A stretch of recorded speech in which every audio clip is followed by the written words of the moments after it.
The river whispered secrets against the muddy banks where Benny the Beaver stood alone. His small paws gripped a heavy branch, muscles tensing as he jammed the wood deep into the silt. This was the foundation of his first dam, a monument to his transition into adulthood. Under the relentless midday sun, Benny labored without rest. He dragged jagged sticks from the forest edge, his breath coming in short gasps while his fur became matted with damp earth and sweat. Every movement was deliberate. He felt the weight of every branch and the resistance of the current. To Benny, this dam was his entire world, a masterpiece of mud and wood that would stand against the flow of time. He was a builder, focused and driven by the simple instinct to create something lasting. As he reached for a smooth stone to wedge into a precarious gap, a sharp flash of metallic light pierced the dull brown of the riverbank. It caught his eye, momentarily blinding him. There, buried beneath a cluster of soft ferns, lay a golden key. Benny reached out, his fingers trembling slightly as he brushed away the dirt. The metal was cold, a startling contrast to the warm mud.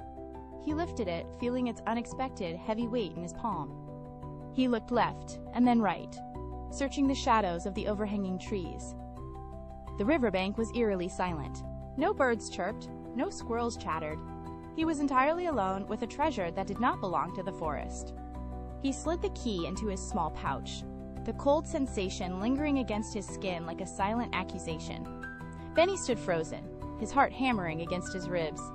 The key felt like a leaden weight in his pouch. In the silence, his mother's voice echoed in his mind, a gentle but firm reminder from his youth. "Integrity," she used to say, "is what you do when no one is watching." He looked at his half-finished dam, the work of his own hands, and then back at the path leading away from the water. The gold was beautiful, but it felt wrong in the quiet of the woods. He knew he couldn't just keep it. He couldn't build his future on something lost by another. With a heavy sigh and a newfound resolve, Benny tightened his grip on the pouch. He turned his back on his unfinished dream and began the long walk away from the river, determined to find the key's rightful owner. Benny trotted toward the high treetops, chirping frantically at a group of colorful birds. He held up the key, his eyes pleading for a sign of recognition. But the birds only shook their heads in confusion and took flight, leaving him in a cloud of feathers.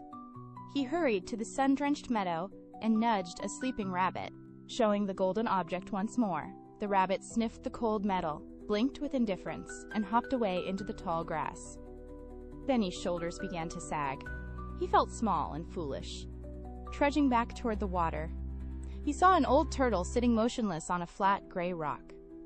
With little hope left, Benny approached and held out the key. The turtle's ancient eyes suddenly widened with a spark of recognition. He reached out a wrinkled, slow-moving claw and took the key, pressing it firmly against his worn shell. It was a perfect fit.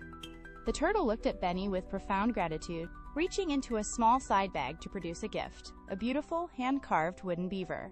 The sun began to set as Benny returned to his dam, the wooden carving tucked safely away. To his surprise, he wasn't alone. The rabbit and the birds were there, waiting on the bank.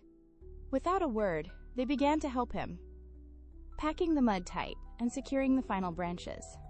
They didn't care about the size of the dam or the gold he had found. They were there because he was a neighbor they could trust. As the moon rose, reflecting off the ripples of the water, Benny placed his wooden carving on a flat stone. He looked at his friends and realized a profound truth.